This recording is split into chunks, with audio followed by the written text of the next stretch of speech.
Most bankers aren't ready to help you until after their third cup of coffee. But with Central National Bank's after-hours service, you don't have to wait for the bank lobby to open to get help. You can contact us from 6 to 8:30 in the morning or from 5 to 10 in the evening, and we'll connect you to a real, live, local person who can answer questions and fix problems 7 days a week. Bank different. Bank Central. Central National Bank. Member FDIC. Hey, Cricket customers, Max with ads is included with your Cricket $60 unlimited plan at no additional cost. Nice! Max is the streaming platform where you can watch Scoob, Meg 2 The Trench, The Nightmare on Elm Street collection, and so much more. Remember me. Just log in with your Cricket username and password to experience Max on all your favorite devices. We've never seen this before. Max, the one to watch for a good scream with Cricket. Yeah! Phone plan streams in standard definition. Programming subject to change. Fees, terms, and restrictions apply. See cricketwireless.com for details.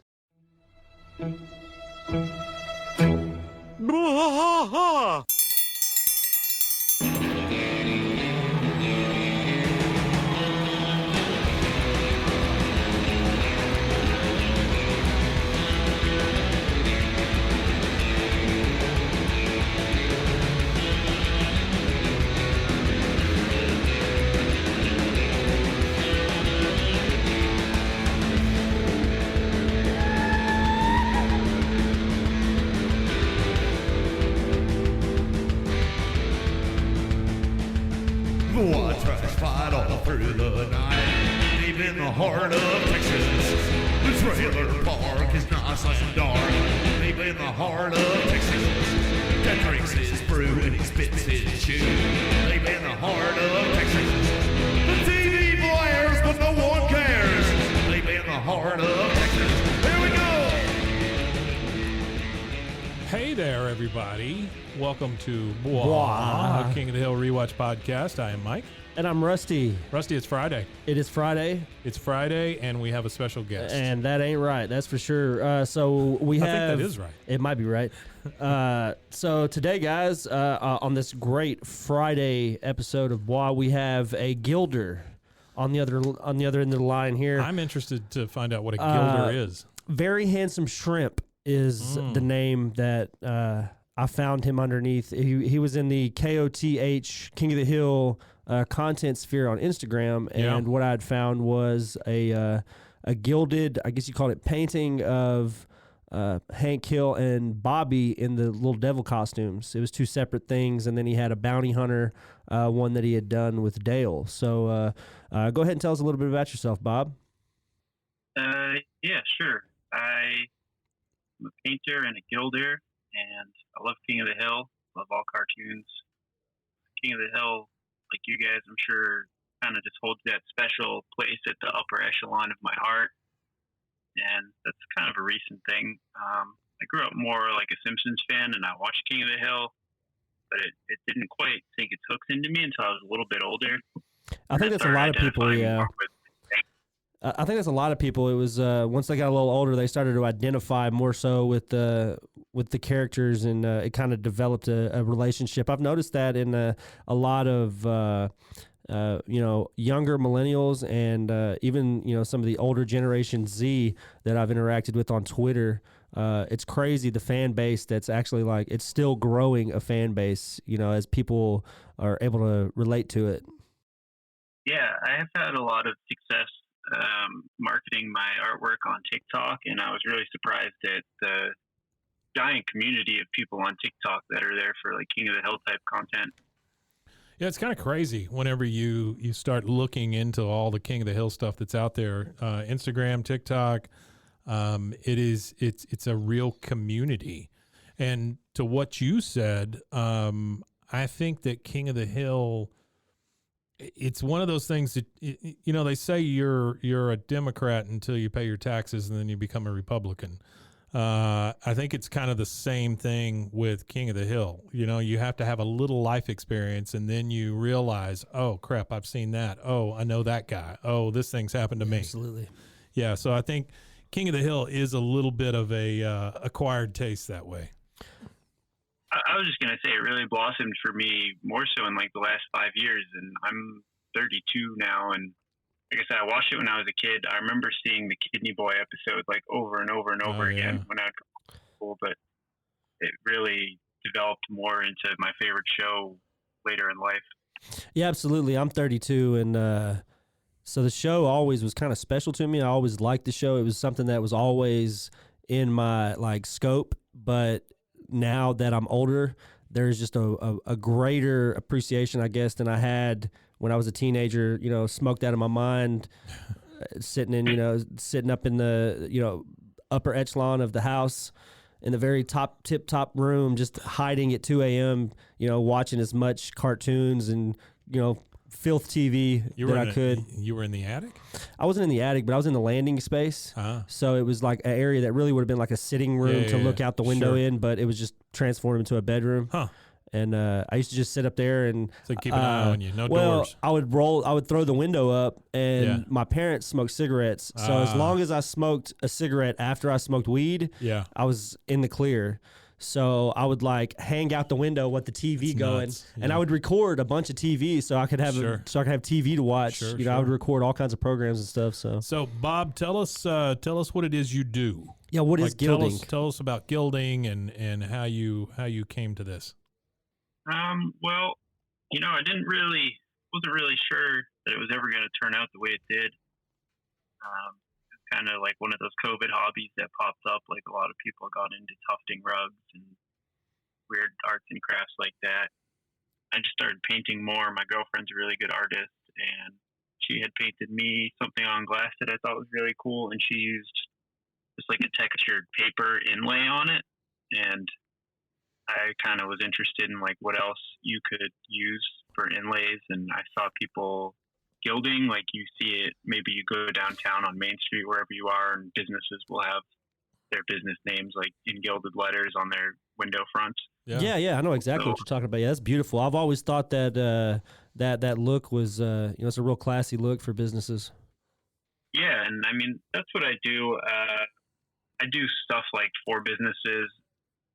It's kind of not really what people are interested in seeing on social media. So if you go to my Instagram, it's all just like cartoons, and it's really just a way to get yourself out there, show what you can do in a way that other people are interested in. Because, if I posted the supermarket's logo on my page, it would not really well, do you, generate any. Yeah, that's right. Do you post the process though? Are you able to like record the process of painting the supermarket thing? Because I think that's marketable in itself. The actual like people don't really care so much about the supermarket painting finished product, but the process usually is something that interests people in most anything. Like there's people with millions of views on TikToks that just wash plates. Like literally, there's like a dishwashing TikTok where they just wash dishes, and I was like, okay, I mean, if that's your lane and that's where you're able to find your niche at, I mean, but that's niche as it gets, washing dishes. I do post some process videos here and there, and they do really well. The problem is it's just like a lot of coordinating for me, and I'm just stressed out all the time and very absolutely. So yeah. the last thing I'm thinking about is like, oh, I should set up the tripod this way, and like it's not like a one and done type of process. So I would have to set up the tripod in like the exact same spot every day and try to make it look like things weren't moved around when, it could take me 3 days, 5 days, 7 days to do something. Yeah, totally. Man, some of this stuff on your Instagram is beautiful. That's awesome. It's really, it's like extreme talent. Yeah, you've done a great job here. As somebody who used to teach art, I can tell you that I can see the time and the skill that goes into these things. This is not. It's easy. one of those lost talents, though. Like gilding. I looked it up before we talked. I looked up some other videos and like I looked up some of the older processes behind it and stuff. And it's like there's really no way to like reinvent the wheel on that one. Like you have to do it the way that it's been done for like ever. There are some modern techniques coming out and more modern tools that make it easier. I do it pretty traditional still, but I recently went to New York City and we went to the Metropolitan, and it was really interesting to see all of the gilded artwork from like the first century. And oh yeah, BC. I can imagine. Yeah, I can imagine. So I bet it's awesome stuff. That long. So most of this stuff, it looks like it, and forgive me if I say this the wrong way, but is a lot of this just backwards painting? I mean, you're having to paint like a mirrored last paint layer first, basically, right? Yeah, it's all reverse painted. Yeah. That's a talent in itself. That's tough yeah. to do. Yeah, I used to do that on, and this tells you how old I am, but I used to do that on Video Store windows. And, there wasn't any gilding involved, but it was definitely backwards painting like that. And that's something that, that's tough. That's tough because it's a whole different kind of planning. Yeah, and just like even writing backwards is not very easy, especially with a paintbrush. Yeah. Still getting used to. Well, not only that, it like you produce something like you're doing it in reverse or backwards or however you want to call it, but you're creating like it's super quality. Like I really like everything that I've seen on your entire page is just like it blows my mind that it doesn't have 50,000 likes on it. Like it's just amazing artwork. And that's why I kind of wanted to bring you on to help showcase it. I mean, we're not the, number 5 podcast in the world or nothing, but we do have a small following, and I hope that that would, transfer to you a little bit, and some people would come and go check some of your stuff out. Tell me real quick about this 24 karat hot dog. I just wanted to do something funny for 4th of July, and I thought maybe that could be like the thing that people saw and were like, oh, that could be maybe a viral thing. It definitely wasn't, but yeah, it's super cool though. I love that. Eat your heart out, it says. Yeah, man, this is some beautiful stuff. So give us do you have like an online shop where they can buy these things, or are they mostly contacting you through Instagram, or how does that work? I don't really have a store or anything like that. So anything that you see on Instagram, is it all available? I'll post things on my Instagram story if I'm selling something, or people email me with this special request. A lot of stuff is so let's say somebody wanted to get something done. How would they get a hold of you and give out your email and all that stuff? Most people just contact me through my Instagram, which is Very Handsome Shrimp, but cool. I do a website, which is veryhandsomeshrimp.com, and my email is goldart@veryhandsomeshrimp, and I get traffic through there as well. Awesome. There you go, guys. You heard it. Very Handsome Shrimp. That's where you could find him at, and that is Bob the Gilder. Bob, I'm going to ask you one more question, and then we'll get you out of here. Tell me about Very Handsome Shrimp. Where'd that come from? There's like I think it's Snapchat has a filter where it puts your face on a frozen shrimp in like the supermarket. Seen that? Yeah. My girlfriend had that filter on me, and she said I was a shrimp, and I asked if I was a handsome shrimp, and she said a very handsome shrimp. And when I Googled that to see if it was like anything, like if I could make it my business name or whatever, apparently it's from a Bob's Burgers episode too. Really? Oh, wow. That's funny. That's fantastic, man. Hey, and I love the fact that it abbreviates as VHS. That's fantastic. That's what I liked about it. I was like, why does it say VHS on there? And then I was like, oh, Very Handsome Shrimp. Duh. That's right. Yeah. Well, I hope that we're able to at least expose a few more people to your art. There's a ton of King of the Hill stuff on there. Saw some Aqua Teen Hunger Force, some Beavis and Butthead stuff, all kinds of stuff on there. Yeah, thank you guys, Rusty and Mike, for having me on here. It's the first time I've done anything like this. I'm kind of an introvert, so that's why you don't see me on the social media too often. So thank you guys again.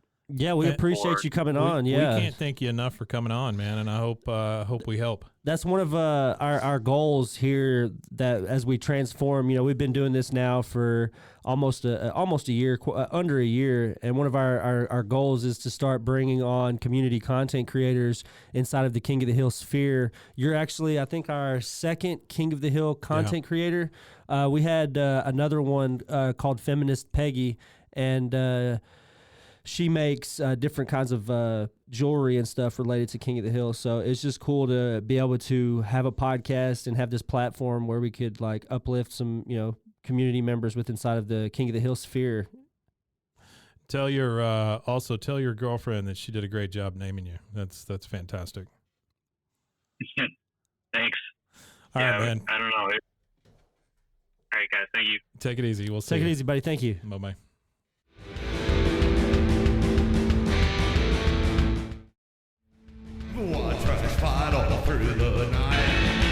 the heart of Texas. So, Rusty, very handsome shrimp. Very handsome shrimp. No, I Yeah. appreciate him coming on. That was It's good stuff, man. Yeah, it's good stuff. It's like I said, it's just great. He has some beautiful work. No, he really is. He really is a phenomenal artist, and that's again that's if there's any content creators that you guys know that are inside of the King of the Hill sphere, or if you are a content creator inside of the King of the Hill sphere, or it doesn't even have to be like King of the Hill. Like I'll even take Beavis and Butthead because it's Mike Judge related. It's in the judges sphere.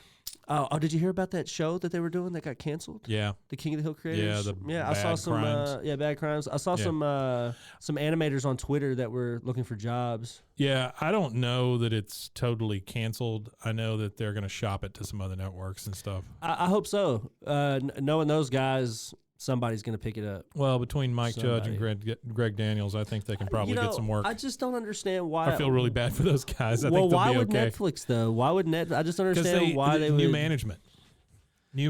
Just And like any other network, new management comes Boomer in management. and they start killing stuff. Yeah, Yes, damn boomer management. that's what it is. Boomer management. Well, that's the thing that's happening with Twitch right now is that the a lot of the higher ups are making terrible decisions. Yeah. And they're out of touch. I saw they're with the paying actual people streamer. like half what they used to. Yeah, they're and things taking like away that. half of what they used to. And not only that, they've got other platforms they can go to that give them way higher percentages, if not all of their money. Like Facebook, I don't think takes anything from them. I do feel like, well, just their soul, but Yeah, I just do. your soul. I do feel like this is a great opportunity for some other streaming platforms that maybe couldn't build as quickly. Yeah. Now's the time. There's a new streaming platform right now that's in development by a top streamer who is worth like $300 million. Yeah. And he's pissed at the current way that Twitch is going. So he has personally put in millions of his dollars to create a new platform. So who knows? Who knows what's next? I used to love Mixer. Mixer was Great. I really liked Mixer. I didn't like the fact that it was owned by Microsoft, but other than that, it was. You know it was why? a good platform. Well, I actually the reason why I didn't like that it was owned by Microsoft, but then again I did because their technology for streaming was better than Twitch's. The faster than light technology to where you could I was able to when I was streaming, I could play my game from my stream. Yeah, it was that. Yeah. That's seamless. Yeah, as it's pretty far quick. as like it was a lot quicker as time went. And Mixer was good. I felt like the community was less toxic on Mixer also. Yeah, I think so too. And it was because it was it was a smaller community. I think when communities are large, there's a certain amount of toxicity. Sure. There was a lot of drama with one of the Twitch streamers that I watch, and he was averaging like 50,000. Yeah. He comes back from the drama and he's down to he lost like 30,000 average. So it's it's just a lot of toxicity all over it. The cancel culture and stuff like that too, to an extent, is some of it's become out of hand. Like there are things that people need to be removed from social society for, and but do you feel like Hank would be canceled? Would Hank be canceled? No, I don't. I feel like Dale he's would be, right? Himself. I think he would cancel himself. Yeah. I think at this point he would be like in a bunker, like brain fried, deteriated. He would be like Hunter S. Thompson at the end of his life up in the all those hills chemicals. in Colorado. All the chemicals in the. It's all those chemicals he's been breathing. Yeah. Yeah, it is. But he's I don't think so with Hank. I don't think he'd be canceled. I think he's uncancelable as a person because he's willing to learn from his mistakes. He really is. And I think that's the big thing with cancel culture is it doesn't give people a chance to learn from their mistakes. Sure. So how can you instantly vilify them? So yeah, that's going to make them resentful. So if you turn that vilification into resentment, then they don't learn from it. They just become hateful people, and they become to hate the system that chewed them up. Mm-hmm. When you should be sitting down with these people and having dialogue, having conversations to figure out what makes them feel that way and why it's wrong to say certain things or be a certain way. And so give me a King of the Hill character that might be able to come back from cancellation. Bill. Cancellation. I think Bill would be one of those that would be. Bill would listen. And I think Boomhauer. Would be on the list of. I don't think you could cancel Boomhauer because nobody understands what the hell he's saying. No, well, except for Hank. Well, that's what I'm talking. I'm Hank talking seems to about understand more what he's about, talking about. Boomhauer's appetite for women kind of thing. Yeah, well. I don't think that Boomhauer's the kind of guy that would come out with something heinous or something, about him. I feel like Boomhauer he opens the door. He's very he's a womanizer in a way, but he doesn't treat women bad. He's a Yeah. womanizer in a way that he listens to him and Yeah. buys him flour, and then Sure. after he has sex with him, he's done with him. He But I don't think he does anything sketchy. Yeah. I don't think he's one of wears those those either. stylish cheetah shorts. I think too. it's really hard to cancel most anybody in the show. I feel like Yeah. they all have Peggy. Yeah, well, that's why I said for a foot so big, I don't understand how it fits in her mouth so Yeah, often. that's true, Yeah, that's she does true. put her foot there a lot. Well, hey, this was fun, man. Yeah, it was Very handsome shrimp. Yeah, very handsome shrimp. Check him out. He's got veryhandsomeshrimp.com. He's got Very handsome shrimp on Instagram. On Instagram. That's where I found him at was Instagram. So Those he are the does ways to get a hold of him. gilded paintings. Y'all check that out. Also, I saw he did a gilded version of an Alamo beer bottle. He and did. put it up for auction. he did. That's awesome. Yeah, Yeah. that's awesome. Had I known about that, I would have bid. Yeah, there's actually a bid right now for the buyer's choice out of 3 of the King of the Hill ones. Really? I believe on there right now that he has going.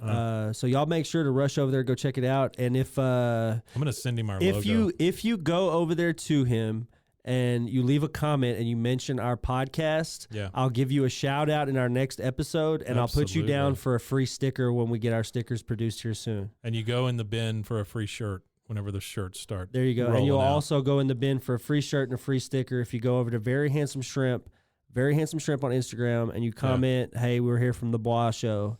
Yep. And that's our I think it's call to beautiful. action. That's our call to Beautiful. action Yeah. today, guys. Go do it now. Yeah, do it now. Hey, where can they find us if they want more? Well, you can find us at BWAAAKOTH on Instagram, TikTok, and Twitter. I'm more active on Twitter these days than I am on Instagram and TikTok, but I am still putting content up slowly, but it is there for your consumption. Consume. Consume. Obey. Wimatanye. Wimatanye, folks. We'll see you next time. Bye. See you next time.